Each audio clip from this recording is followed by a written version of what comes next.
서울의 가을은 오롯이 아름다웠다. 나뭇잎들은 붉은 물결처럼 거리를 뒤덮었고 하늘은 맑고 푸르렀다. 그러나 김하늘의 세상은 더 이상 색채로 가득 차 있지 않았다. 5살 된 이 소녀의 눈빛은 한 달 전부터 생기를 잃어버렸다. 김민준과 이지은 부부는 아이의 상태를 지켜보며 깊은 한숨을 내쉬었다. 한 달 전 그들의 유일한 딸 하늘이는 학교 앞에서 끔찍한 사건을 겪었다. 그날 오후 하늘이는 방과 후 교실에서 나와 혼자 엄마를 기다리고 있었다. 그때 정중호라는 남자가 접근했다. 겉보기에 그는 평범한 소프트웨어 엔지니어로 부드러운 말투와 온화한 미소를 지닌 사람이었다. 하지만 그의 내면은 전혀 다른 모습이었다. 하늘아, 엄마가 급한 일이 생겨서 날 보냈어. 나랑 같이 가자. 정중호의 말에 하늘이는 본능적으로 이염을 감지했다. 그녀는 뒤로 물러서며 고개를 저었다. 그 순간 정중호는 그녀를 잡으려 했고 하늘이는 소리를 지르기 시작했다. 다행히 근처를 지나가던 경비원이 상황을 목격하고 달려와 그를 막았다. 정중호는 서둘러 도망쳤지만 경비원은 차량 번호판을 기억해냈다. 그러나 그 사건 이후 하늘이는 한마디도 말하지 않았다. 경찰은 정중호를 용의자로 체포했지만 물리적 증거가 부족했다. 하늘이의 증언이 필요했지만 그녀는 심각한 정신적 외상으로 인해 완전히 침묵 상태에 빠져들었다. 심리학자들, 아동 상담사들, 심지어 최고의 소아정신과 의사들까지 모두 하늘이를 도우려 했지만 소용이 없었다. 소녀는 그저 창밖을 바라보며 하루 종일 말없이 앉아 있었다. 때로는 밤중에 악몽에 시달려 깨어나 소리 없이 울기도 했다.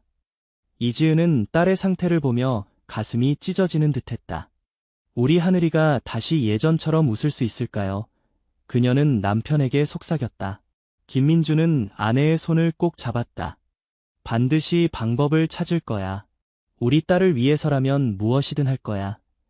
그러던 어느 날 김민주는 신문기사에서 퇴역 경찰견에 관한 이야기를 읽게 되었다.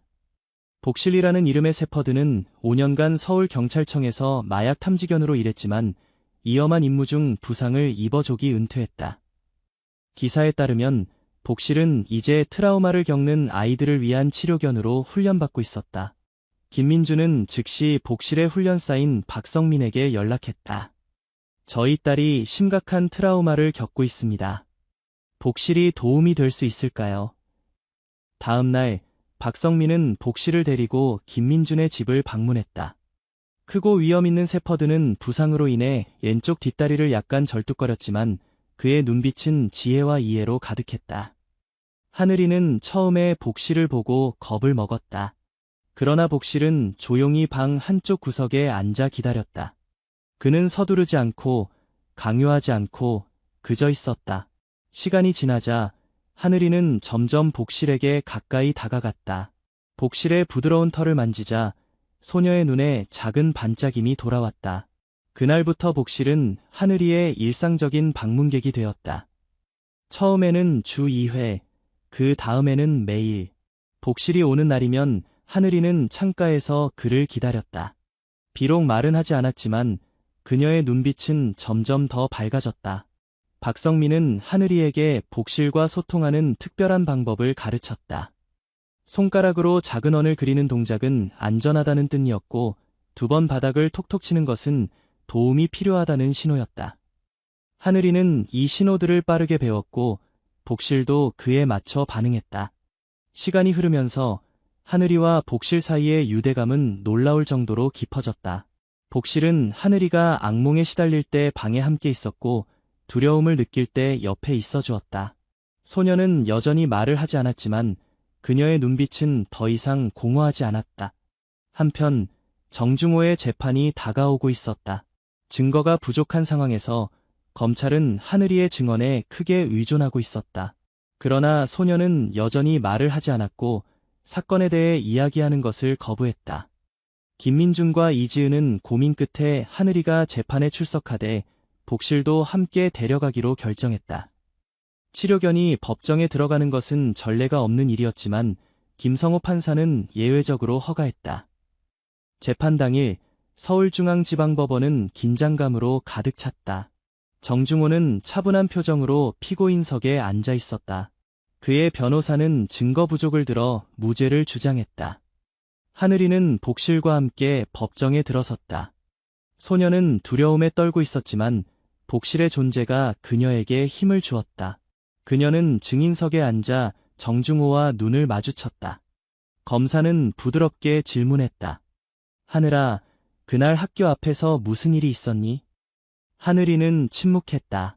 법정은 숨막히는 긴장감으로 채워졌다. 그때 소녀는 손가락으로 작은 원을 그리기 시작했다. 한 번, 두 번, 세 번. 그것은 그녀와 복실만이 아는 신호였다. 위험하다. 복실의 반응은 즉각적이었다. 그는 갑자기 자리에서 일어나 정중호를 향해 낮게 으르렁거리기 시작했다. 그의 털은 곤두섰고 눈은 피고인을 뚫어지게 바라보았다. 복실은 마치 오래된 적을 알아본 것처럼 반응했다. 법정은 순간 혼란에 빠졌다. 김성호 판사는 즉시 휴정을 선언했다. 휴정 시간 동안 검사는 복실의 반응에 주목했다. 저 개의 반응은 단순한 우연이 아닙니다. 복실은 마약 탐지견으로 훈련받았고 사람의 냄새를 기억하는 특별한 능력을 가지고 있습니다. 이 사건은 경찰에게 새로운 단서를 제공했다. 그들은 정중호의 차량을 다시 조사하기로 결정했다. 차량 내부를 철저히 검사하던 중 그들은 뒷좌석 아래에서 작은 머리 장식을 발견했다. 그것은 최근에 실종된 다른 소녀 윤소라의 것으로 확인되었다. 이 발견은 수사를 확대하는 계기가 되었다. 경찰은 정중호의 GPS 기록을 추적하여 강원도 외딴 산골짜기에 있는 그의 별장을 찾아냈다. 그곳에서 그들은 충격적인 광경을 목격했다. 지하실에는 9살 소녀 윤소라가 감금되어 있었다. 그녀는 쇠사슬로 묶여 있었지만 다행히 살아 있었다. 더 끔찍한 것은 지하실 한쪽 벽에 걸린 여러 아이들의 사진이었다. 경찰은 정중호가 오랜 기간 동안 아동범죄를 저질러왔다는 사실을 깨달았다. 이 모든 증거를 바탕으로 정중호는 결국 죄를 인정했다. 그는 최소 3명의 어린이를 납치했으며 그중 2명은 아직 실종 상태였다. 그는 무기징역을 선고받았다. 재판이 끝난 후 하늘이는 여전히 말을 하지 않았지만 그녀의 눈빛은 달라졌다. 복실과 함께 그녀는 점점 더 자신감을 되찾기 시작했다. 몇 주 후 김민준과 이지은이 거실에서 TV를 보고 있을 때 작은 목소리가 들려왔다. 아빠, 엄마. 그들은 믿을 수 없다는 듯이 고개를 돌렸다. 하늘이가 복실 옆에 서서 작은 미소를 지으며 그들을 바라보고 있었다. 우리 하늘이. 이지은은 딸을 품에 안았다. 하늘이는 복실의 머리를 쓰다듬으며 말했다. 복실이가 나를 지켜줬어요. 무서웠지만 복실이 옆에 있어서 용기가 생겼어요. 그날 밤 김민주는 일기장에 이렇게 썼다. 오늘 우리 하늘이가 다시 말을 시작했다. 복실이라는 천사 덕분에 우리 딸은 다시 빛날 수 있게 되었다. 침묵 속에서도 진실은 결국 드러나고 정의는 승리한다. 때로는 사람보다 개가 더 많은 것을 알고 있다는 사실을 이제야 깨달았다. 하늘이가 다시 말을 시작한 지 한 달이 지났다. 그녀는 이제 더 많은 말을 하게 되었지만 여전히 사건에 대해 이야기하는 것을 피했다. 밤에는 여전히 악몽에 시달렸고 낯선 사람을 볼 때면 공포에 떨기도 했다. 복실은 계속해서 하늘이의 곁을 지켰다. 정신과 의사 최지영 박사는 하늘이의 치료를 맡게 되었다. 그녀는 하늘이와 복실의 유대감을 치료에 활용하기로 결정했다. 하늘아, 오늘은 특별한 그림 놀이를 해볼까? 최 박사가 제안했다. 하늘이는 조심스럽게 고개를 끄덕였다. 복실은 그녀 옆에 앉아 있었다. 이 색연필들로 내가 생각하는 것을 그려볼래? 무서운 생각이 들면 복실이에게 지켜줘라고 말하면 돼. 하늘이는 천천히 그림을 그리기 시작했다. 처음에는 밝은 색상의 집과 가족들이었다. 그러다 갑자기 검은색 연필을 집어들었다. 그녀의 손이 떨리기 시작했다. 복실아, 지켜줘. 그녀가 작게 말했다. 복실은 즉시 더 가까이 다가와 하늘이의 손에 코를 비볐다. 소녀는 깊게 숨을 들이마시고 검은색으로 무서운 그림자 형태를 그렸다. 이게 누구니? 최 박사가 조심스럽게 물었다. 나쁜 아저씨, 하늘이가 작게 대답했다. 나를 데려가려고 했어요. 이것은 하늘이가 처음으로 사건에 대해 언급한 순간이었다. 최 박사는 이를 중요한 진전으로 보았다. Weeks went by, and Hannah continued her therapy sessions with Dr. Choi and Boxall. Gradually, she began to open up more about what happened that day. 나쁜 아저씨가 처음에는 친절했어요. 하늘이가 어느 세션에서 말했다. 하지만 난 알았어요. 엄마가 항상 모르는 사람을 따라가지 말라고 했으니까요.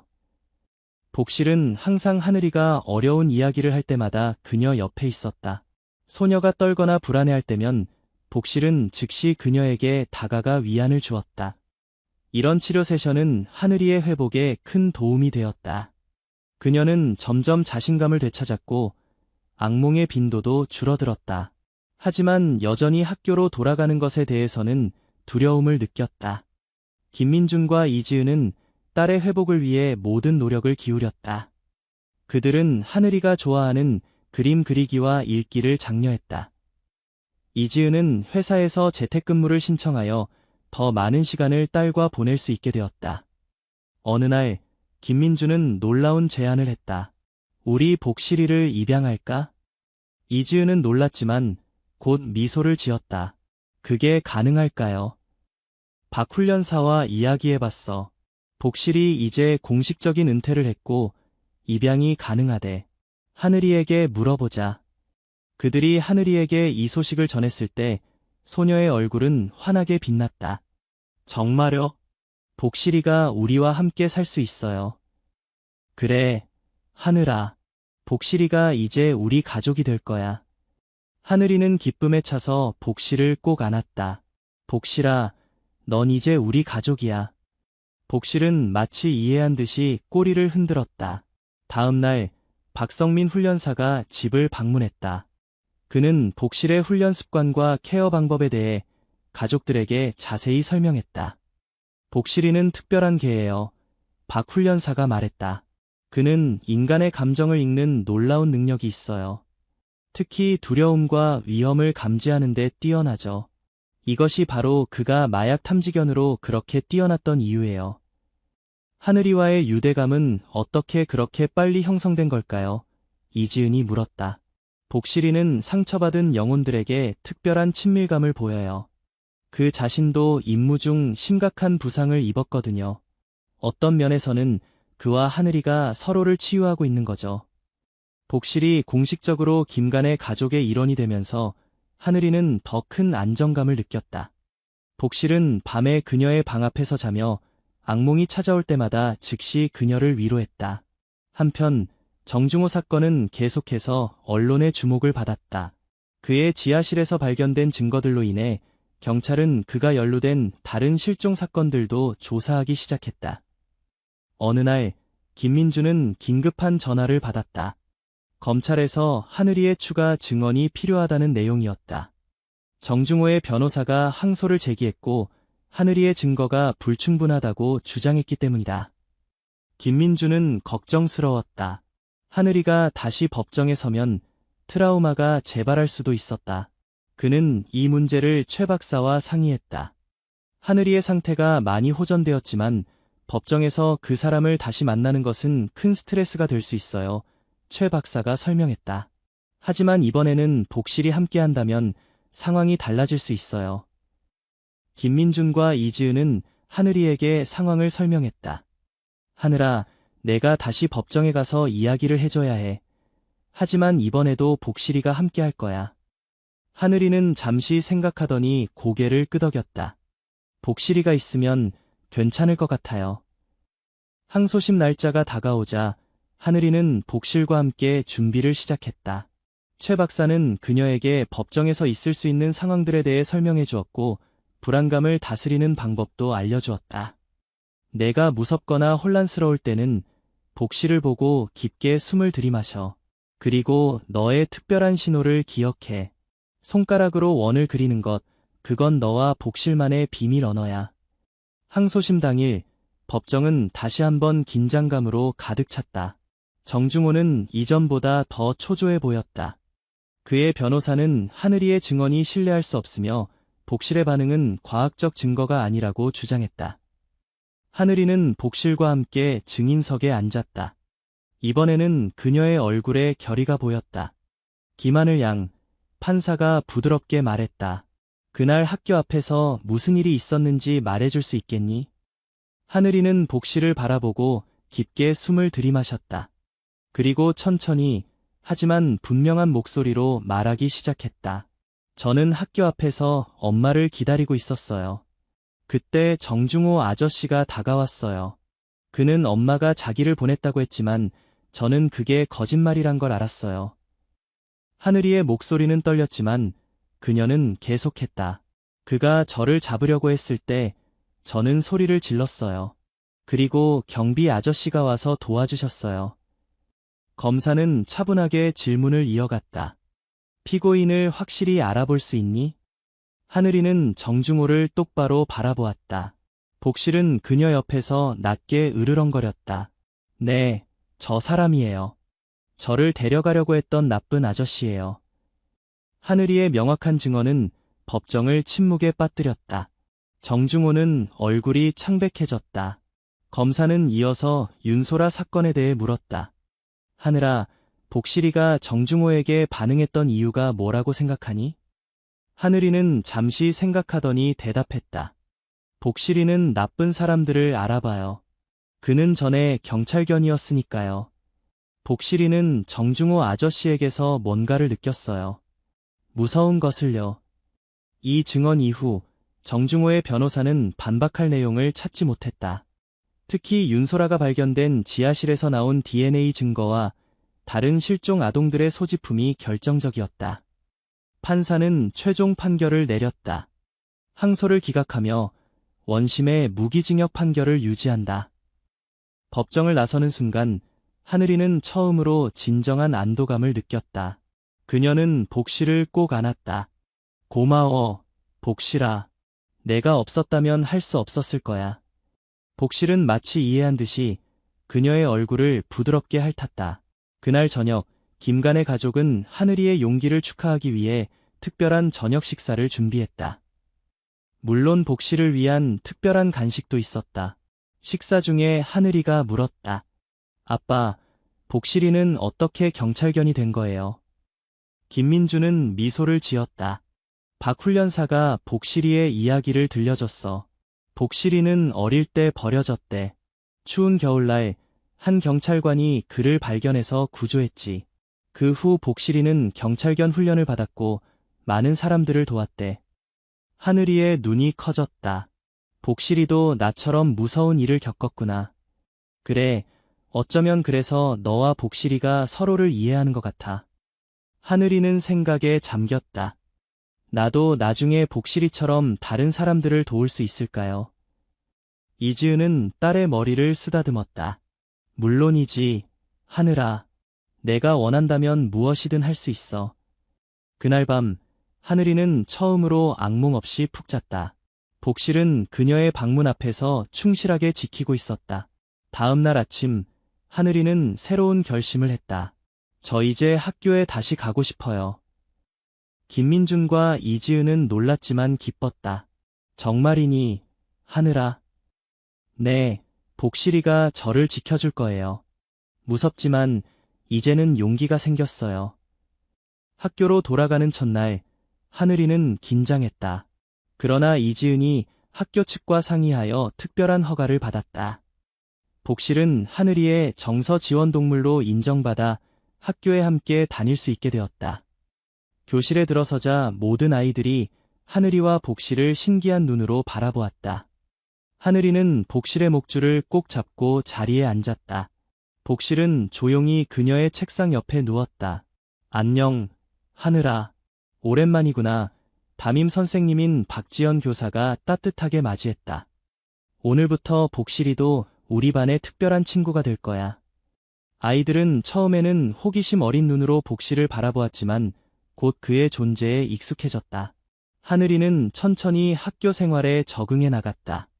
복실이 옆에 있어 안전하다고 느꼈기 때문이다. 1년이 지났다. 하늘이는 이제 초등학교 2학년이 되었고, 복실은 그녀의 충실한 동반자로 계속 함께했다. 학교에서 하늘이는 친구들을 사귀었고, 특히 미술 시간을 좋아했다. 그녀의 그림은 항상 밝은 색상으로 가득했고, 거의 모든 그림에 복실이 등장했다. 하늘이의 회복은 많은 사람들에게 영감을 주었다. 지역신문에서는 하늘이와 복실의 이야기를 다루었고, 이것이 다른 트라우마를 겪은 아이들에게 도움이 되었다. 김민주는 동물 매개 치료의 효과를 직접 보고 깊은 감명을 받았다. 그는 사업을 시작하기로 결심했다. 트라우마를 겪은 아이들을 위한 치료견 훈련센터를 설립하기로 한 것이다. 내가 IT 회사를 그만두고 이런 일을 시작한다고 하면 미쳤다고 생각할 거야. 그가 이지은에게 말했다. 이지은은 남편의 손을 잡았다. 당신이 정말 이 일을 하고 싶다면 나는 지지할 거예요. 하늘이와 복실이 서로에게 어떤 의미인지 봤잖아요. 다른 아이들도 그런 기회를 가질 자격이 있어요. 몇 개월 후 새희망 치료견 센터가 문을 열었다. 김민주는 박성민 훈련사와 협력하여 센터를 운영했다. 복실은 센터의 선임 치료견이 되었고 새로운 치료견들의 훈련을 돕는 역할을 맡았다.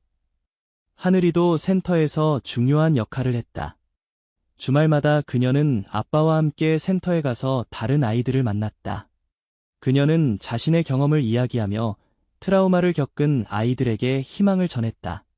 처음에는 정말 무서웠어요. 말도 할 수 없었어요. 하늘이는 한 소녀에게 말했다. 하지만 복실이가 제 옆에 있어 주었어요. 그래서 조금씩 용기가 생겼어요. 센터는 점점 성장했고 더 많은 치료견들이 훈련을 받았다. 경찰청과 협력하여 범죄 피해 아동들을 위한 특별 프로그램도 개발되었다. 어느 날 하늘이가 학교에서 돌아왔을 때 그녀는 거실에서 낯선 여자아이를 발견했다. 그 아이는 윤소라였다. 정중호의 지하실에서 구출된 소녀였다. 하늘아, 이쪽은 소라야. 이지은이 소개했다. 소라는 우리 센터에서 치료를 받게 될 거야. 하늘이는 소라를 바라보았다. 소라의 눈에는 하늘이가 너무 잘 알고 있는 두려움이 있었다. 복실은 즉시 소라에게 다가가 부드럽게 그녀의 손을 핥았다. 안녕, 소라야. 하늘이가 말했다. 이건 복실이야. 내 가장 친한 친구지. 너도 복실이랑 친구가 되고 싶어? 소라는 조심스럽게 복실의 머리를 쓰다듬었다. 작은 미소가 그녀의 얼굴에 나타났다. 그날부터 소라는 정기적으로 김간의 집을 방문했다. 하늘이와 복실은 그녀가 트라우마를 극복하는 데 큰 도움이 되었다. 두 소녀는 점점 가까워졌고 서로의 경험을 나누며 이안을 얻었다. 소라의 어머니 윤지영은 김민준에게 깊은 감사를 표했다. 당신 딸과 복실이 없었다면 우리 소라는 아직도 고통 속에 있었을 거예요. 어떻게 감사의 마음을 표현해야 할지 모르겠어요. 김민주는 미소를 지었다. 우리 아이들이 서로를 도울 수 있다는 것 자체가 감사할 일이에요. 그들은 우리보다 더 강해요. 시간이 흐르면서 새희망 치료견 센터는 전국적으로 알려지기 시작했다. 다른 도시에서도 비슷한 센터들이 생겨났고 김민주는 종종 강연을 위해 초청받았다. 하늘이가 10살이 되던 해 그녀는 특별한 결정을 내렸다. 저도 나중에 아빠처럼 치료견 훈련사가 되고 싶어요. 이지은은 딸을 자랑스럽게 바라보았다. 하늘아, 내가 무엇을 하든 멋지게 해낼 거라고 믿어. 하늘이는 복실을 바라보며 미소 지었다. 복실이처럼 다른 아이들을 도울 수 있는 개들을 훈련시키고 싶어요. 개들은 때로는 사람보다 더 많은 것을 알아요. 복실은 마치 이해한 듯이 꼬리를 흔들었다. 어느 가을날 하늘이와 복실은 공원에서 산책하고 있었다. 단풍잎들이 붉게 물들어 땅에 떨어지고 있었다. 하늘이는 이제 복실 없이도 혼자 외출할 수 있을 만큼 자신감이 생겼지만 여전히 복실과의 시간을 소중히 여겼다. 그들이 공원 벤치에 앉아 있을 때 한 낯선 여자가 다가왔다. 혹시 김하늘이니? 여자가 물었다. 하늘이는 경계심을 느끼며 복실에게 더 가까이 다가갔다. 복실은 즉시 경계태세를 취했다. 걱정하지 마. 여자가 부드럽게 말했다. 나는 정소윤이야. 기자로 일하고 있어. 내 이야기를 들었어. 하늘이는 안심했지만 여전히 조심스러웠다. 무슨 이야기요? 너와 복실이 어떻게 서로를 도왔는지, 그리고 너희 아빠가 시작한 센터에 대해 알고 있어. 다른 아이들에게 희망을 주는 정말 아름다운 이야기라고 생각해. 하늘이는 잠시 생각하더니 대답했다. 저희 이야기가 다른 사람들에게 도움이 된다면 좋겠어요. 정소윤은 미소를 지었다. 내가 너희 이야기로 책을 쓰고 싶은데 괜찮을까? 이 제안은 김간의 가족에게 새로운 기회를 가져왔다. 몇 개월 후 침묵 속의 용기, 하늘이와 복실이의 이야기라는 책이 출판되었다. 책은 트라우마를 겪은 아이들과 그들의 가족들에게 큰 위안이 되었다. 책의 성공으로 김민준의 센터는 더 많은 지원을 받게 되었고 더 많은 아이들을 도울 수 있게 되었다. 하늘이가 13살이 되던 해 슬픈 일이 일어났다. 복실의 건강이 악화되기 시작한 것이다. 나이가 들면서 그의 예전 부상이 더 심해졌고 관절염이 심해졌다. 복실이가 많이 아픈가요? 하늘이가 수의사에게 물었다. 수의사는 부드럽게 대답했다. 복실이는 나이가 많아졌어. 그리고 오랜 시간 동안 너를 위해, 그리고 다른 아이들을 위해 열심히 일해왔지. 이제 그에게 휴식이 필요해. 하늘이는 눈물을 참으며 고개를 끄덕였다. 복실이가 아프지 않게 해주세요. 그날부터 복실은 치료견으로서의 활동을 줄이고 가족의 반려견으로서 평화로운 시간을 보내기 시작했다. 하늘이는 학교에서 돌아오면 항상 복실에게 그날 있었던 일들을 이야기했다. 오늘 수학 시험에서 A를 받았어. 복실아, 하늘이가 자랑스럽게 말했다. 선생님이 내가 많이 발전했대. 이건 다 내 덕분이야. 복실은 비록 움직임이 느려졌지만 여전히 하늘이를 보면 꼬리를 흔들었다. 하늘이가 15살이 되던 봄, 복실의 상태는 더욱 악화되었다. 그는 이제 거의 걷지 못했고 대부분의 시간을 자신의 침대에서 보냈다. 어느 날 밤, 하늘이는 복실이 평소보다 더 힘들어하는 것을 느꼈다. 그녀는 복실의 침대 옆에 앉아 그의 머리를 부드럽게 쓰다듬었다. 복실아, 너는 나의 영웅이야. 하늘이가 속삭였다. 내가 없었다면 난 지금의 내가 될 수 없었을 거야. 고마워. 정말 고마워.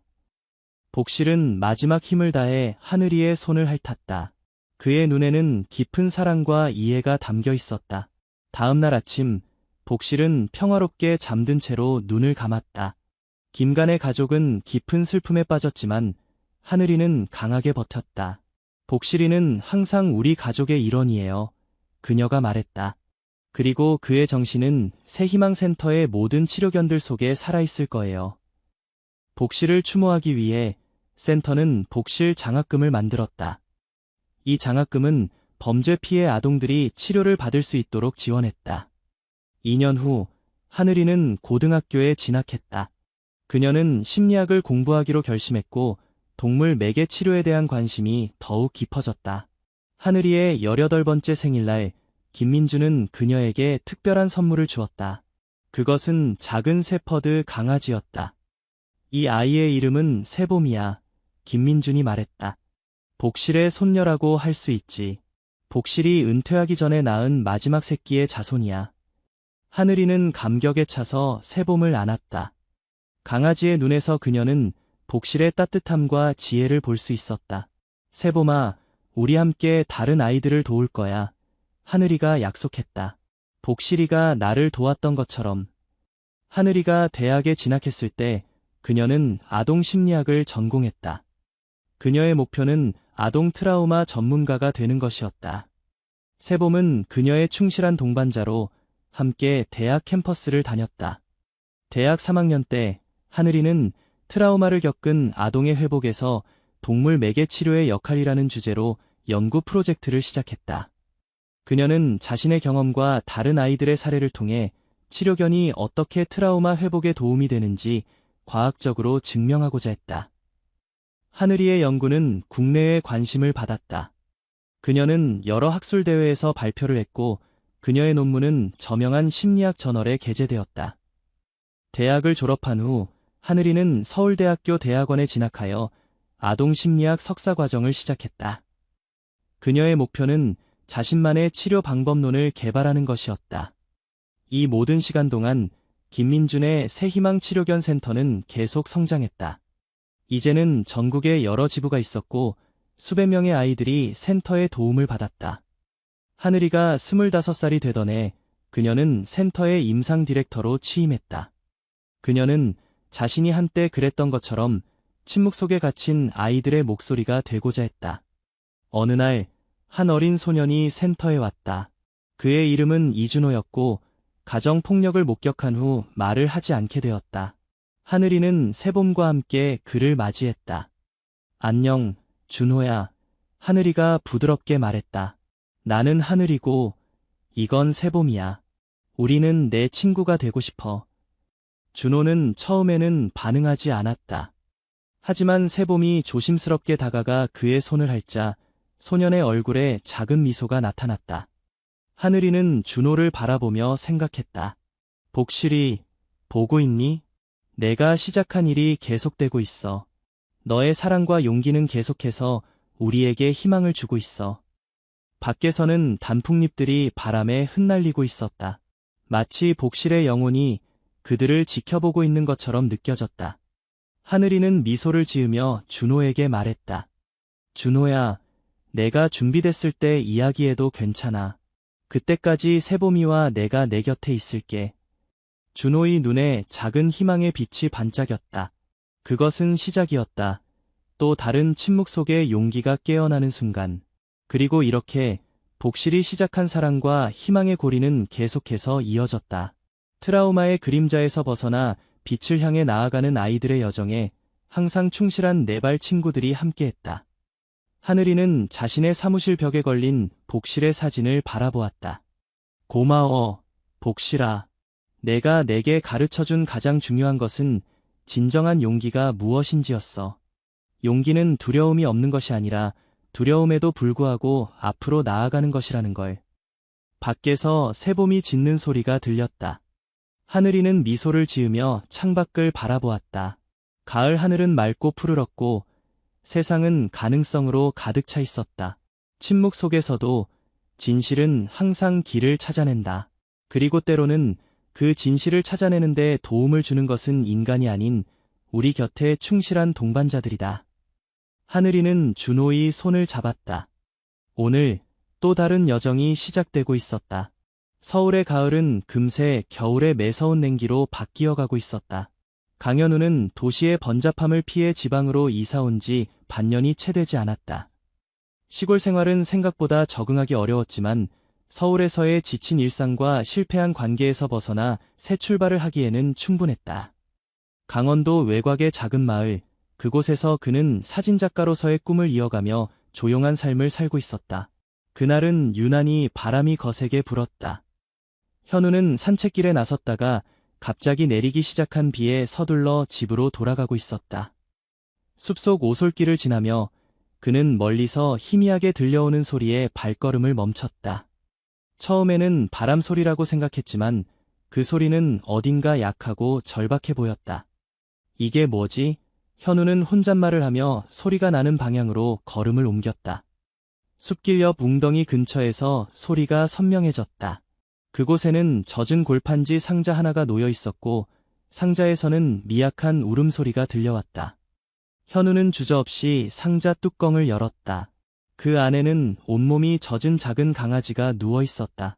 갈색 털의 얼굴은 검은색이었고 크기는 현우의 손바닥만 했다. 이런, 누가 너를 여기에 버린 거야. 현우는 작은 생명체를 조심스럽게 들어올렸다. 강아지는 떨리는 몸을 현우의 품에 기댔다. 그 작은 몸에서 느껴지는 미약한 체온은 현우의 마음을 아프게 했다. 비는 점점 더 거세게 내렸고 현우는 더 이상 생각할 겨를도 없이 작은 강아지를 자신의 재킷 안에 넣어 품에 안았다. 그리고는 서둘러 집으로 향했다. 집에 도착한 현우는 작은 강아지를 욕실로 데려갔다. 미지근한 물로 몸을 닦아주고 부드러운 수건으로 조심스럽게 털을 말려주었다. 강아지는 처음에는 경계하는 눈빛이었지만 현우의 부드러운 손길에 점차 진정되는 듯했다. 이제 좀 괜찮아. 현우는 작은 강아지를 들어 올려 눈을 마주쳤다. 그 순간 강아지의 검은 눈동자가 그를 바라보았다. 그 눈빛에는 현우가 본 적 없는 깊이가 있었다. 마치 오랜 세월의 지혜가 담겨 있는 듯한 눈빛이었다. 뭔가 특별한 아이인 것 같은데 현우는 생각했다. 그는 강아지를 부엌으로 데려가 우유를 데워 작은 그릇에 담아주었다. 강아지는 처음에는 조심스럽게 우유를 핥다가 점차 열심히 마시기 시작했다. 이름을 지어줘야겠는데. 현우는 문득 생각했다. 그는 강아지의 모습을 자세히 살폈다. 갈색 털과 검은 얼굴, 그리고 산에서 발견했다는 점을 떠올리며 그는 이름을 정했다. 산이, 내 이름은 산이야. 그날 밤, 현우는 작은 상자를 침대 옆에 놓고 산이를 그 안에 편안하게 눕혔다. 산이는 이제 떨지 않고 포근하게 잠들었다. 현우는 오랜만에 누군가와 함께하는 밤을 맞이했다. 그동안의 외로움이 조금은 덜어지는 듯했다. 산이야, 앞으로 우리 함께 잘 지내자. 현우는 잠들기 전 속삭였다. 작은 산이의 규칙적인 숨소리가 방 안에 퍼졌고 현우도 어느새 깊은 잠에 빠져들었다. 현우가 산이를 데려온 지 한 달이 지났다. 산이는 놀라운 속도로 성장하고 있었다. 처음 발견했을 때는 손바닥만 했던 크기가 이제는 중형견 정도로 커져 있었다. 현우는 산이의 빠른 성장에 놀랐지만 그저 건강하게 자라는 것이라 생각했다. 산이야, 너 정말 빨리 크는구나. 현우는 산이의 머리를 쓰다듬으며 말했다. 산이는 그의 손길에 기대며 편안한 듯 눈을 감았다. 그러나 산이는 단순히 크기만 빠르게 자라는 것이 아니었다. 현우는 점차 산이의 행동에서 일반적인 개와는 다른 특이한 점들을 발견하기 시작했다. 첫 번째로 눈에 띈 것은 산이의 식습관이었다. 처음에는 개 사료와 우유를 잘 먹었지만 점차 그것만으로는 부족한 듯했다. 어느 날 현우는 산이가 정원 뒤편에서 무언가를 열심히 파먹고 있는 것을 발견했다. 가까이 다가가 보니 산이는 땅속 깊이 뿌리내린 식물의 뿌리를 찾아 먹고 있었다. 산이야, 그건 먹으면 안 돼. 현우가 말했지만 산이는 그의 말을 이해하는 듯 고개를 들어 현우를 바라보더니 다시 뿌리를 파먹기 시작했다. 그 모습은 마치 자신이 무엇을 하고 있는지 정확히 알고 있는 듯했다. 둘째로, 산이의 지능은 일반 개보다 훨씬 뛰어났다. 현우가 문을 여는 방법을 단 한 번 보여주자 산이는 즉시 그것을 배워 혼자서 문을 열고 다니기 시작했다. 심지어 현우가 없을 때는 창문을 통해 밖으로 나가 돌아다니기도 했다. 셋째로, 산이의 외모가 점점 더 특이해지고 있었다. 처음에는 갈색이었던 털이 이제는 더 진한 갈색으로 변했고 일부는 거의 붉은색에 가까웠다. 그리고 얼굴 주변으로는 마치 갈기처럼 긴 털이 자라기 시작했다. 눈은 더 커지고 깊어졌으며 귀는 점점 뾰족해지고 있었다. 산이, 넌 대체 어떤 품종이야? 현우는 종종 궁금해했다. 그는 인터넷에서 여러 개 품종을 찾아보았지만 산이와 비슷한 모습을 한 개는 찾을 수 없었다. 어느 날 저녁, 현우는 산이와 함께 소파에 앉아 TV를 보고 있었다. 갑자기 화면에 늑대에 관한 다큐멘터리가 나왔다. 산이는 순간 몸을 곧게 세우고 화면을 집중해서 바라보았다. 그러더니 갑자기 이상한 소리를 내기 시작했다. 그것은 개가 짖는 소리가 아니었다. 마치 하울링과 비슷한 소리였다. 산이야. 현우는 놀라서 산이를 바라보았다. 산이는 현우를 한번 쳐다보더니 다시 화면을 응시했다. 그의 눈은 이상하게 빛나고 있었다. 그날 밤 현우는 잠을 이루지 못했다. 그는 계속해서 산이에 대해 생각했다. 처음에는 그저 특이한 개라고 생각했지만 이제는 확신할 수 없었다. 산이는 개가 아닐지도 모른다는 생각이 그의 머릿속을 맴돌았다. 다음 날 아침 현우는 산이를 데리고 동네 수의사를 찾아갔다. 김민석 수의사는 마을에서 오랫동안 동물들을 돌봐온 노련한 의사였다. 이 아이가 좀 특이해서요. 현우는 조심스럽게 말을 꺼냈다. 개인지 확실하지 않아서 데려왔습니다. 김수의사는 의아한 표정으로 산이를 살펴보았다. 그는 산이의 체온을 재고 심장 소리를 듣고 눈과 귀, 그리고 몸 전체를 꼼꼼히 검사했다. 검사가 끝난 후 그는 심각한 표정으로 현우에게 물었다. 이 동물을 어디서 발견하셨죠? 현우는 산이를 발견한 날의 이야기를 자세히 들려주었다. 김수의사는 그의 이야기를 듣고 잠시 생각에 잠겼다. 강현우 씨, 제 생각엔 이 아이는 개가 아닌 것 같습니다. 정확히 무슨 동물인지는 저도 잘 모르겠지만 야생 늑대나 여우와 비슷한 특성을 보이고 있어요. 하지만 그것들과도 완전히 일치하지는 않습니다. 현우는 충격을 받았다. 그는 산이를 바라보았다. 산이도 그를 바라보고 있었다. 그 눈빛은 여전히 깊고 지혜로웠다. 그럼 어떻게 해야 하나요? 현우는 물었다. 야생동물 보호소에 연락해보는 게 좋을 것 같습니다. 아니면 김수의사는 잠시 망설이더니 말을 이었다. 전설에 관심 있으신가요? 전설이요? 네, 이 지역에는 오래된 전설이 있습니다. 산신령의 사자인 산호랑이에 관한 이야기죠. 실제 호랑이는 아니지만 산을 지키는 영물이라고 합니다. 그냥 옛날 이야기라고 생각했는데 이 아이를 보니 문득 그 이야기가 떠오르네요. 현우는 김수의사의 말을 믿기 어려웠다. 하지만 산이의 특이한 행동과 외모를 생각하면 완전히 무시할 수도 없었다. 좀 더 지켜보겠습니다. 감사합니다. 현우는 산이를 데리고 병원을 나왔다. 집으로 돌아가는 길에 현우는 산이를 바라보았다. 산이는 여전히 그저 그의 반려동물 같았다. 하지만 이제 현우는 산이가 무엇인지 궁금증을 떨칠 수 없었다. 며칠 후 현우는 산이의 행동을 더 면밀히 관찰하기로 했다. 그는 야생동물에 관한 책을 읽고 인터넷에서 다양한 정보를 찾아보았다. 그러나 산이와 완벽하게 일치하는 동물은 찾을 수 없었다. 어느 밤 현우는 이상한 소리에 잠에서 깼다. 그것은 창문 너머에서 들려오는 울음소리였다. 처음에는 이웃집 개가 짖는 소리라고 생각했지만 소리는 계속해서 이어졌고 점점 더 선명해졌다. 현우는 침대에서 일어나 창문으로 다가갔다. 밖은 보름달이 환하게 빛나고 있었다. 그리고 그 달빛 아래 현우는 충격적인 광경을 목격했다. 산이가 정원 한가운데에 서 있었다. 하지만 그것은 현우가 알고 있던 산이가 아니었다. 산이의 몸은 더 커져 있었고 털은 붉은색으로 완전히 변해 있었다. 가장 놀라운 것은 산이의 형체였다. 그것은 더 이상 개의 모습이 아니었다. 마치 작은 늑대나 여우 같았지만 그보다 더 신비로운 느낌이 들었다. 산이는 달을 향해 울부짖고 있었다. 그 소리는 현우가 전에 들어본 적 없는 이상한 소리였다. 마치 오랜 세월의 슬픔과 그리움이 담긴 듯한 소리였다. 현우는 충격을 받았지만 동시에 호기심도 느꼈다. 그는 조용히 방을 나와 정원으로 향했다.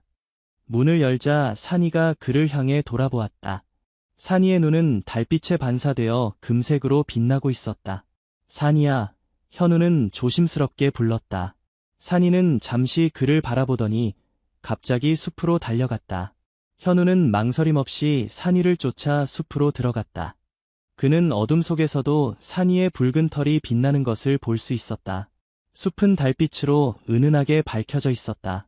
현우는 산이를 따라 깊숙이 들어갔다. 마침내 그들은 작은 폭포가 있는 곳에 도착했다. 폭포 옆에는 크고 오래된 바위가 있었고 산이는 그 바위 위에 앉아 있었다. 현우는 천천히 산이에게 다가갔다. 산이는 여전히 그를 바라보고 있었다. 그 눈빛에는 이제 두려움이 없었다. 대신 깊은 신뢰와 또 다른 감정이 담겨 있었다. 산이야, 넌 대체 뭐야? 현우는 속삭였다. 그 순간 놀라운 일이 일어났다. 산이의 주변으로 희미한 빛이 감돌기 시작했다. 그 빛은 점점 강해졌고 현우는 눈을 가려야 했다. 잠시 후 빛이 사라지고 현우가 다시 눈을 떴을 때 그곳에는 산이 대신 젊은 여성이 앉아 있었다.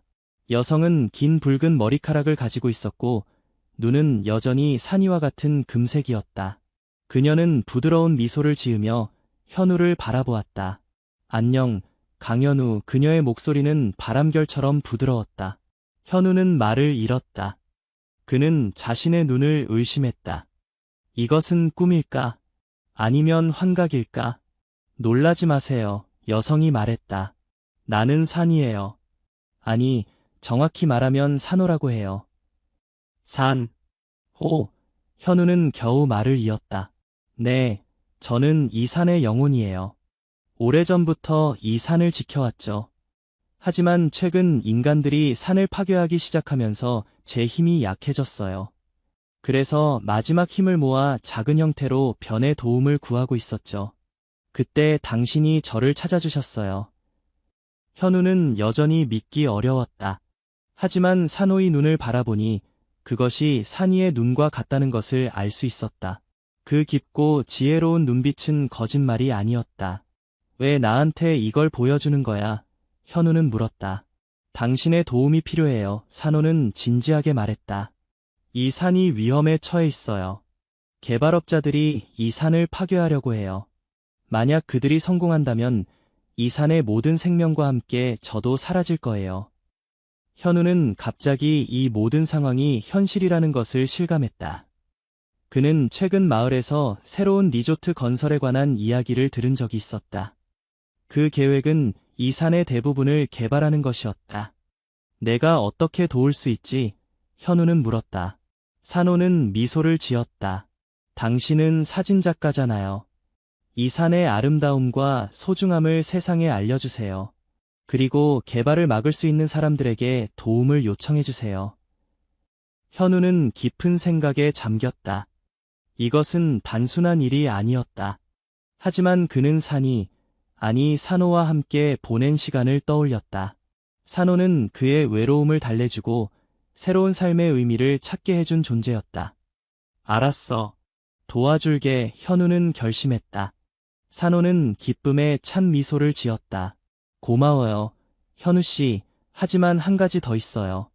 저는 매일 밤 이렇게 변할 수 있는 것이 아니에요. 오직 보름달이 뜬 날만 가능해요. 그리고 이런 모습을 유지할 수 있는 시간도 짧아요. 곧 다시 동물의 모습으로 돌아갈 거예요. 현우는 고개를 끄덕였다. 괜찮아. 우리는 함께 이 산을 지킬 거야. 산호는 감사의 눈빛을 보냈다. 그리고 현우가 바라보는 가운데 그녀의 주변으로 다시 빛이 감돌기 시작했다. 잠시 후 그 자리에는 다시 산이의 모습이 나타났다. 현우는 산이에게 다가가 그의 머리를 쓰다듬었다. 함께 하자, 산이야. 아니, 산호야. 산이는 친근하게 현우의 손을 핥았다. 그들은 함께 숲을 빠져나와 집으로 돌아갔다. 이제 현우의 삶은 완전히 달라질 것이다. 다음 날 아침, 현우는 어젯밤의 기억이 꿈이 아니었음을 확인했다. 산이는 여전히 그의 곁에 있었고 그 눈빛은 어젯밤 산호의 눈빛과 같았다. 현우는 산이를 바라보며 미소 지었다. 오늘부터 우리의 싸움이 시작되는구나. 현우는 서둘러 준비를 마치고 카메라 장비를 챙겨 산으로 향했다. 산이도 그를 따라 나섰다. 이제 현우는 산이가 단순한 반려동물이 아니라 이 산의 영혼이라는 것을 알고 있었다. 산이는 그에게 산의 가장 아름다운 곳들을 안내했다. 현우는 산이를 따라 깊은 숲속으로 들어갔다. 그곳에서 그는 놀라운 풍경들을 마주했다. 아침 안개 속에 쌓인 나무들, 이슬방울이 맺힌 거미줄, 숲속에서 노니는 다양한 야생동물들. 현우는 이 모든 순간을 카메라에 담았다. 특히 인상적인 것은 산이가 그를 데려간 작은 호수였다. 호수는 마치 거울처럼 주변 풍경을 완벽하게 반사했고 물속에는 다양한 물고기들이 살고 있었다. 현우는 그곳에서 수십 장의 사진을 찍었다. 이런 아름다운 곳이 파괴된다면 정말 큰 손실일 거야, 현우는 생각했다. 일주일 동안 현우는 산의 구석구석을 카메라에 담았다. 그는 산의 아름다움과 생태적 가치를 보여주는 방대한 양의 사진을 모았다. 그리고 마침내 그는 이 사진들을 가지고 지역 신문사를 찾아갔다. 이 산의 생태적 가치는 매우 큽니다. 현우는 신문사 기자에게 설명했다. 이곳은 다양한 야생동물의 서식지이며 지역 생태계의 균형을 유지하는 중요한 역할을 하고 있습니다. 신문사는 현우의 사진과 이야기에 관심을 보였고 이를 기사로 내보내기로 했다. 현우의 사진이 담긴 기사는 큰 반향을 일으켰다. 많은 사람들이 그들이 몰랐던 산의 아름다움에 놀라워했고 개발 계획에 의문을 제기하기 시작했다. 그러나 개발회사는 쉽게 물러나지 않았다. 그들은 오히려 개발 계획을 더 빨리 진행시키려 했다. 현우는 이에 맞서 더 많은 사람들에게 산의 가치를 알리기 위해 노력했다. 그는 지역 환경단체와 연락하고 소셜미디어를 통해 자신의 사진을 공유했다. 점차 많은 사람들이 그의 활동에 관심을 갖기 시작했고 산을 지키기 위한 모임이 형성되었다. 현우는 또한 마을 주민들을 만나 산의 중요성에 대해 이야기했다. 처음에는 많은 주민들이 개발로 인한 경제적 이익을 기대하며 그의 말을 귀담아 듣지 않았다. 하지만 현우는 포기하지 않았다. 이 산은 단순한 땅이 아닙니다. 현우는 마을 회의에서 말했다. 이곳은 우리 조상들부터 이어져 내려온 역사와 문화가 담긴 곳이에요. 한번 파괴되면 다시는 되돌릴 수 없습니다. 현우의 열정적인 말과 아름다운 사진들은 점차 사람들의 마음을 움직이기 시작했다. 특히 노인들은 그의 말에 공감했다. 그들은 어릴 적부터 이 산에 대한 전설을 들으며 자라왔고 산이 마을에 가져다주는 혜택을 잘 알고 있었다. 우리 할아버지 때부터 이 산은 마을을 지켜주는 수호신과 같았어요. 마을에서 가장 연장자인 김할아버지가 말했다. 비가 너무 많이 오면 산이 물을 머금어 홍수를 막아주고 가뭄이 들면 산에서 흘러내리는 작은 물줄기가 우리 농사를 살려주었죠. 그런 산을 어떻게 돈 몇 푼에 팔 수 있겠소. 현우는 마을 사람들의 지지를 얻게 되면서 더욱 용기를 얻었다. 그러나 이 모든 활동 중에서도 산이는 그의 곁을 떠나지 않았다. 산이는 마치 현우의 활동을 지켜보고 응원하는 듯했다. 어느 날 밤 현우는 산이와 함께 집 마당에 앉아 별을 바라보고 있었다. 달은 아직 보름이 아니었기에 산호는 나타나지 않았지만 현우는 산이의 눈을 통해 산호의 마음을 느낄 수 있었다. 우리가 이길 수 있을까, 산이야. 현우는 속삭였다. 산이는 그를 바라보며 부드럽게 울었다. 그 소리에는 희망과 믿음이 담겨 있었다. 개발회사는 점점 더 강경한 태도를 보이기 시작했다. 그들은 현우의 활동을 방해하기 위해 다양한 시도를 했다. 심지어 그의 명예를 훼손하는 소문을 퍼뜨리기도 했다. 하지만 현우는 이에 굴하지 않았다. 진실은 결국 이긴다. 그는 산이에게 말했다. 우리는 포기하지 않을 거야. 현우의 끈질긴 노력은 마침내 더 큰 관심을 끌게 되었다. 국내 유명 환경단체들이 그의 활동에 동참하기 시작했고 국가 차원의 자연 보호구역 지정을 위한 움직임이 시작되었다. 개발 계획에 대한 최종 결정을 앞두고 현우와 마을 주민들, 환경단체들은 마지막 항해 집회를 계획했다. 그날은 마침 보름달이 뜨는 날이기도 했다. 오늘 밤이 중요해. 현우는 집회를 준비하면서 산이에게 말했다. 산호도 우리와 함께할 수 있을 거야.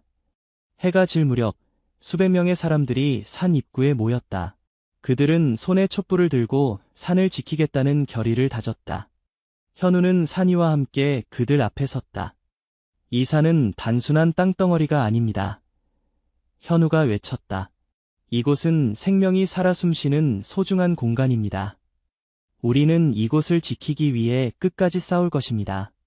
사람들은 환호성을 지르며 그의 말에 동의했다. 그때 갑자기 산이가 현우의 곁을 떠나 사람들 사이를 뚫고 산으로 향했다. 현우는 놀라서 산이를 쫓았다. 산이야, 어디 가는 거야? 하지만 산이는 멈추지 않았다. 그는 계속해서 산 깊숙이 달려갔다. 현우는 숨을 헐떡이며 그를 따라갔다. 마침내 그들은 폭포가 있는 곳에 도착했다. 보름달이 하늘 높이 떠 있었고 그 빛은 폭포와 바위를 은빛으로 물들였다. 산이는 바위 위에 올라 달을 바라보았다. 그리고 이전과 같이 그의 주변으로 빛이 감돌기 시작했다. 빛이 사라지고 산호가 나타났다. 현우 씨, 오늘 밤이 마지막입니다. 산호의 목소리는 슬픔으로 가득했다. 무슨 말이야? 현우는 놀라서 물었다. 개발회사가 내일 아침 일찍 중장비를 들여와 산을 파기 시작할 거예요. 정부의 최종 승인이 났대요. 현우는 충격을 받았다. 그들의 모든 노력이 수포로 돌아간 것일까? 그럴 수 없어. 현우는 외쳤다. 우린 아직 포기하지 않았어. 산호는 슬픈 미소를 지었다. 저도 알아요. 하지만 이제 제가 해야 할 일이 있어요. 무슨 일? 현우가 물었다. 저는 이 산의 영혼이에요. 제가 가진 마지막 힘을 써서 산을 지킬 거예요. 하지만 산호는 잠시 말을 멈추었다. 그렇게 하면 저는 더 이상 사람의 모습으로 나타날 수 없을 거예요. 어쩌면 산이로도 남을 수 없을지 모르겠어요. 현우는 산호의 말에 가슴이 아팠다. 다른 방법은 없어? 산호는 고개를 저었다. 없어요. 이건 제 운명이에요. 제가 이 산을 지켜야 해요. 현우는 눈물을 참지 못했다. 그는 산이와 그리고 산호와 함께한 시간들을 떠올렸다. 그들은 짧은 시간이었지만 현우에게 큰 의미가 있었다. 산이는 그의 외로움을 달래주고 삶의 새로운 목적을 찾게 해준 존재였다. 고마워, 산호야. 현우는 마침내 말했다. 내가 내 삶에 들어와 줘서 정말 고마워. 산호는 그에게 다가와 부드럽게 손을 잡았다. 저도 고마워요. 당신이 저를 구해줬어요. 당신이 아니었다면 저는 이미 사라졌을 거예요. 그들은 잠시 서로를 바라보았다. 달빛이 산호의 얼굴을 비추었고 그녀는 그 어느 때보다 아름다웠다. 이제 가야 해요. 산호가 말했다. 어디로? 현우가 물었다. 산의 심장부로요. 거기서 제 영혼을 산에 다시 돌려보낼 거예요. 그렇게 하면 산은 더 강해질 거고 개발을 막을 수 있을 거예요. 현우는 고개를 끄덕였다. 그는 산호의 결정을 존중했다. 함께 가자. 산호는 미소 지었다. 네, 마지막으로 함께 가요. 그들은 폭포를 지나 더 깊은 산속으로 들어갔다. 길은 점점 더 험해졌지만 달빛이 그들의 길을 밝혀주었다. 마침내 그들은 작은 동굴 앞에 도착했다. 여기가 산의 심장부예요. 산호가 말했다. 동굴 안으로 들어가자 그곳에는 작은 연못이 있었다. 연못물은 달빛을 받아 신비롭게 빛나고 있었다. 이 물은 산의 생명력이에요. 산호가 설명했다. 제가 이 물에 제 영혼을 되돌려 보내면 산은 다시 살아날 거예요. 현우는 아무 말도 할 수 없었다. 그는 그저 산호를 바라보았다. 산호는 연못 가장자리로 다가갔다. 현우 씨, 마지막으로 한 가지 부탁이 있어요. 뭐든지 말해. 제가 사라진 뒤에도 이 산을 지켜주세요. 그리고 저를 기억해주세요. 현우는 고개를 끄덕였다. 약속할게. 내가 이 산에 있는 한, 난 널 잊지 않을 거야. 산호는 마지막으로 그에게 미소 지었다. 그리고 그녀는 연못으로 걸어 들어갔다. 물이 그녀의 몸을 감싸기 시작했고 그녀의 주변으로 빛이 퍼져나갔다. 빛은 점점 강해졌고 마침내 폭발하듯 사방으로 퍼져나갔다. 현우는 눈을 가리고 난 뒤 다시 보았을 때 산호는 이미 사라지고 없었다. 연못은 이전보다 더 밝게 빛나고 있었고 그 빛은 점차 동굴 밖으로 퍼져나갔다. 현우는 아무 말도 없이 동굴을 빠져나왔다.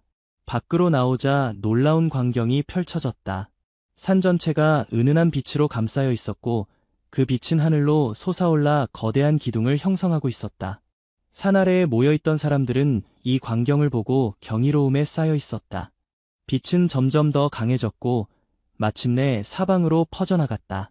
그 순간 땅이 흔들리기 시작했다.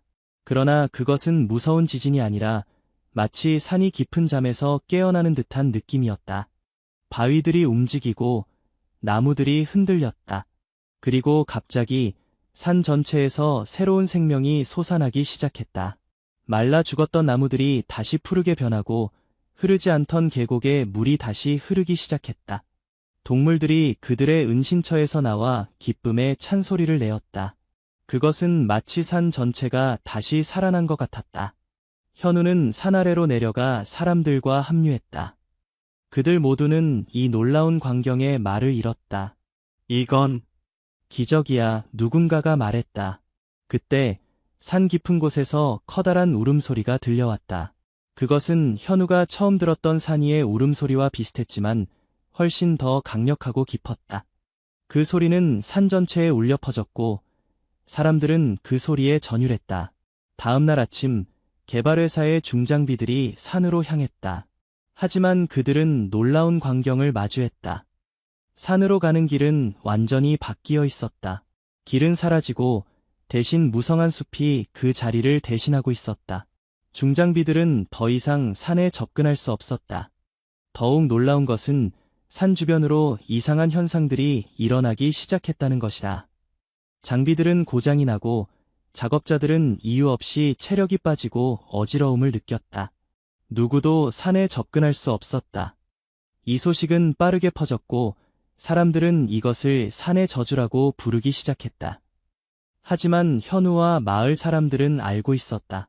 이것은 저주가 아니라 산의 보호였다. 산호가 그녀의 약속을 지킨 것이다. 개발회사는 결국 계획을 포기할 수밖에 없었다.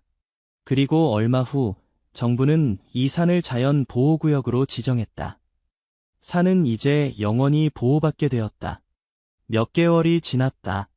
현우는 여전히 산 근처에 살고 있었고 산의 아름다움을 담은 사진첩을 출판했다. 그의 사진은 많은 사람들에게 감동을 주었고 환경보호의 중요성을 일깨워 주었다. 하지만 그는 여전히 산이를 그리고 산호를 그리워했다. 산이 사라진 후 현우의 집은 다시 외로움으로 가득 찼다. 그는 종종 폭포가 있는 곳으로 가서 산호를 생각하곤 했다. 어느 날 아침 현우는 자신의 현관 앞에서 이상한 소리를 들었다. 그는 문을 열고 밖을 내다보았다. 그곳에는 작은 상자가 놓여 있었고 상자 안에서는 작은 울음소리가 들려왔다. 현우는 놀라서 상자를 열었다. 그 안에는 작은 강아지 2마리가 누워 있었다.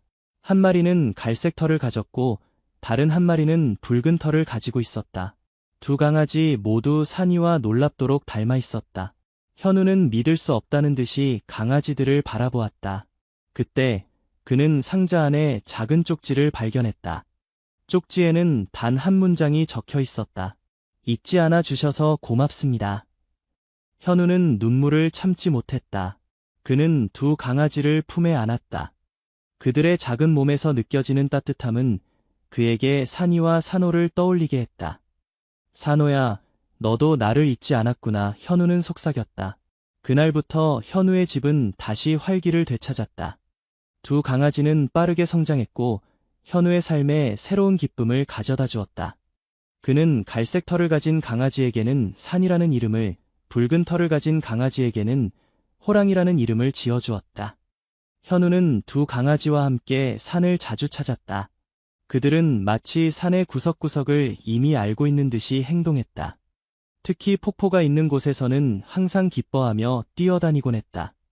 사람들은 현우와 그의 강아지들을 보며 미소 지었다. 저 개들은 분명 특별한 개야 라고 그들은 말했다. 하지만 현우만이 그 특별함의 진정한 의미를 알고 있었다. 세월이 흘러 산이와 호랑이도 자랐다. 그들은 일반적인 개와는 달랐다. 그들은 더 지능적이었고 더 강했으며 무엇보다도 산을 사랑했다. 그들은 종종 산으로 혼자 들어가 하루 종일 돌아다니다가 저녁이 되면 돌아오곤 했다. 현우는 그들이 산에서 무엇을 하는지 궁금해했지만 묻지 않았다. 그는 그들이 산을 지키고 있다는 것을 알고 있었다. 그리고 그것으로 충분했다. 몇 년 후 현우는 산 근처에 작은 카페를 열었다. 그곳에서 그는 자신의 사진을 전시하고 산을 찾는 관광객들에게 산의 이야기를 들려주었다. 물론 산호에 관한 이야기는 비밀로 간직했다. 그것은 그와 산, 그리고 산이와 호랑이만이 아는 비밀이었다. 카페는 산의 이야기라는 이름을 가지고 있었다.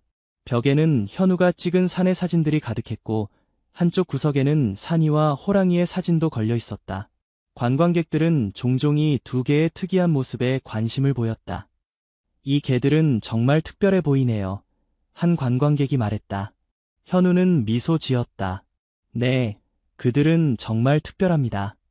그들은 산의 선물이에요. 카페에는 항상 산이와 호랑이가 함께 있었다. 그들은 손님들의 관심을 받으며 행복하게 지냈다. 특히 아이들은 그들을 좋아했고 산이와 호랑이도 아이들과 놀아주는 것을 즐겼다. 어느 날, 한 어린 소녀가 호랑이를 쓰다듬으며 물었다. 아저씨, 이 개는 왜 이름이 호랑이예요? 호랑이처럼 생기지도 않았는데. 현우는 웃으며 대답했다. 그건 비밀이에요. 하지만 언젠가 보름달이 뜨는 밤에 혹시 산에서 이상한 빛을 본다면 그건 아마도 호랑이와 관련이 있을 거예요. 소녀는 호기심 가득한 눈으로 그를 바라보았다. 정말요? 그럼 다음 보름달에 산에 가볼래요. 현우는 다시 미소 지었다. 그래, 그렇게 하면 좋겠구나. 하지만 기억해, 산은 살아있는 존재야. 그러니 항상 존중하고 사랑해야 해. 소녀는 고개를 끄덕였다. 네, 약속할게요.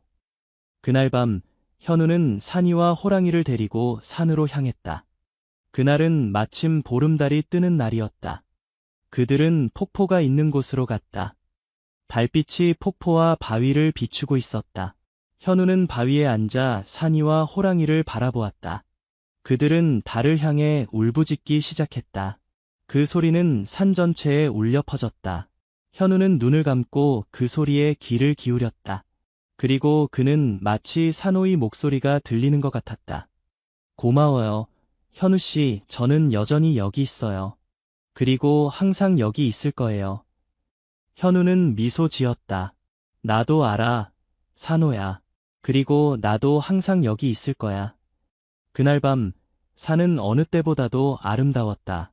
달빛은 산의 모든 것을 은빛으로 물들였고, 바람은 부드럽게 나무들을 어루만졌다. 그리고 그 모든 것의 중심에는 현우와 산이, 그리고 호랑이가 있었다. 그들은 산의 이야기의 일부가 되었고, 그 이야기는 앞으로도 계속될 것이다. 산이 있는 한, 산호의 영혼도 살아있을 것이고, 현우의 사랑도 변하지 않을 것이다. 그리고 가끔, 보름달이 뜨는 밤에는 산에서 이상한 빛이 보인다고 한다. 그리고 그 빛 속에서 붉은 머리카락을 가진 아름다운 여성의 모습이 보인다고 한다.